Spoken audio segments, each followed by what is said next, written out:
Maiden speech, Rupert Lowe. Thank you, Madam Deputy Speaker. Great Yarmouth is a constituency like no other.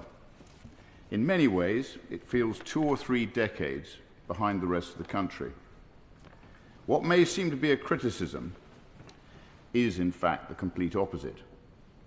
Countless other areas who once shared Great Yarmouth's unique sense of community, not too long ago, have lost that.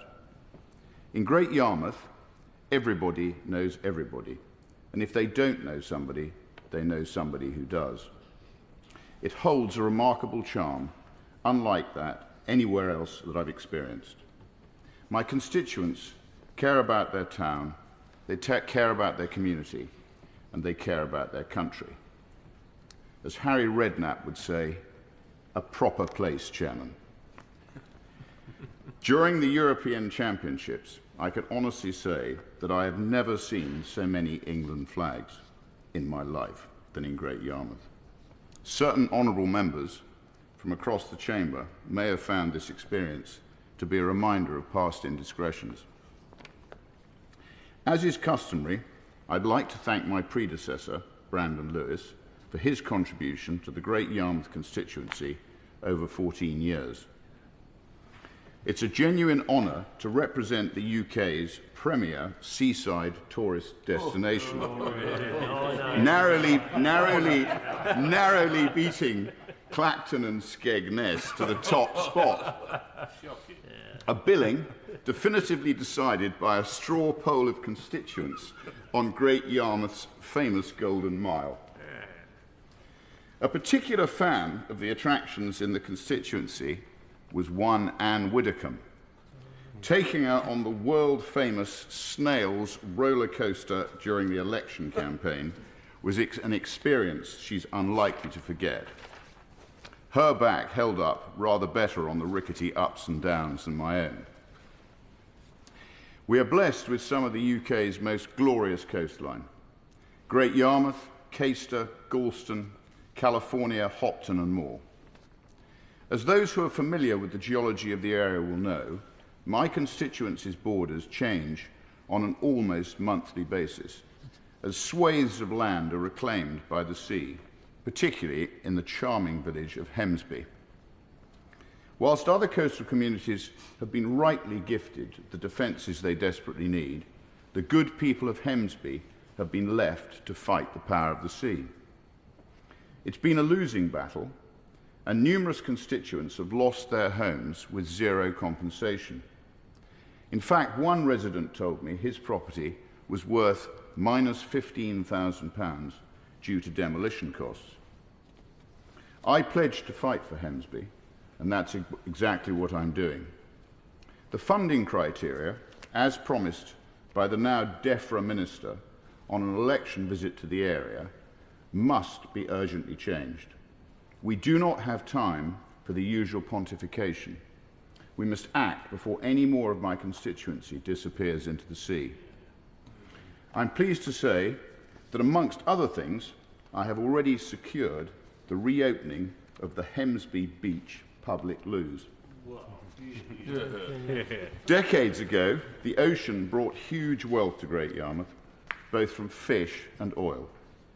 Primarily known for its wildly successful herring fishing industry at its peak, it was one of the most important fishing ports in Europe, often referred to as the herring capital of the world. That wealth was stolen from the people of Great Yarmouth and transferred overseas through our membership of the EU. It is no surprise that my constituents overwhelmingly voted to leave the European Union. Evidently, a constituency with fine judgment. It is very sad that today, having been our largest fishing port, only one fishing boat operates from Great Yarmouth now, and there is no longer a local fish processing industry. Great Yarmouth's local football club is affectionately known as the Bloaters. The Wellesley ground contains the oldest wooden football stand in the world. I am now the proud holder of a season ticket, which was an incredibly kind gift from the club's chairman following the donation of my first month's parliamentary salary to the club. Yeah. Don't worry, it's been appropriately declared. A ticket perhaps of less financial value than some other members will have declared, but one which holds infinitely more real value for me. Yeah.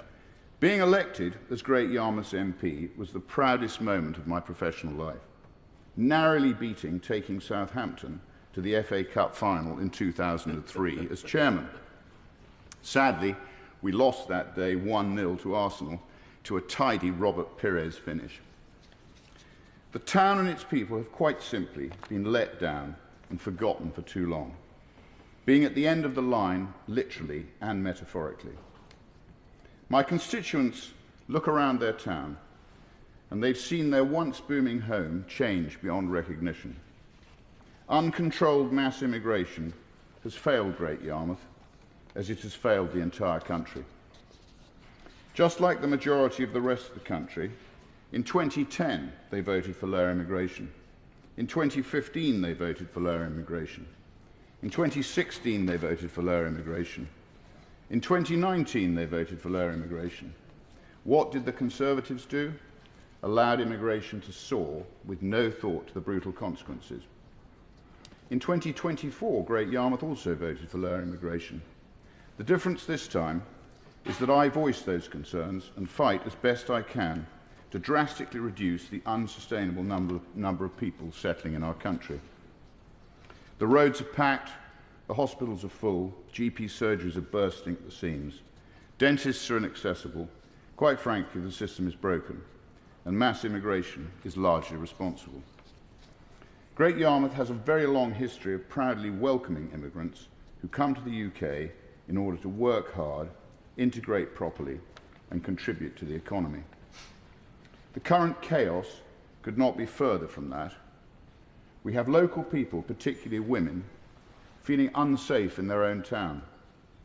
We're told that crime is down, but I don't believe it, and the town certainly doesn't believe it. We must be clear, the reporting of crime is down because many have lost faith that the police will act. I am determined to change that, and I'm running a public awareness campaign on the importance of reporting crime, one which I think should be replicated nationally. Yes, of course we need more police on the streets, but without reporting crime, nothing will change. There's so much to resolve in Great Yarmouth, but treating the symptoms can only be a temporary measure until the root cause of the issue, uncontrolled immigration, is tackled in Westminster. Our whole system of governance is broken. I have huge respect for members of this House who have entered with genuine experience from a career in business, medicine, the military, or however else.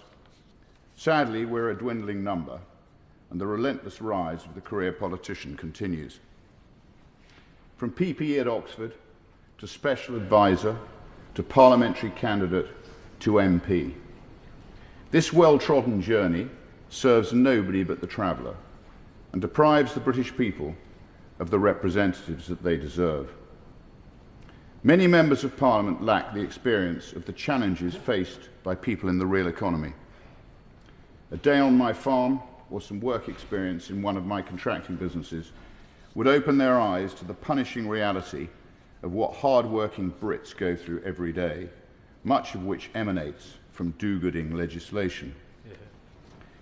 I fear that everybody in Britain won't understand the damaging reality of socialism until they've experienced it. The only difference between this government and the last is that they may be more honest about what they're intending to inflict upon the British people. The political system serves nobody but itself. It's arrogant, it's out of touch, and it's incompetent. That's a potent mix which has delivered woeful government after woeful government. Who suffers? Decent men and women working hard to provide for their families. We need to back the risk takers, back the wealth creators, back the doers. As the greatest Prime Minister in many decades correctly said, let's back the workers, not the shirkers. If we're going to successfully change Britain, we need to change politics. The election of 5 Reform Party MPs, including me, is a politically seismic event in our two-party state. We are just getting started, and the winds of change are blowing much harder.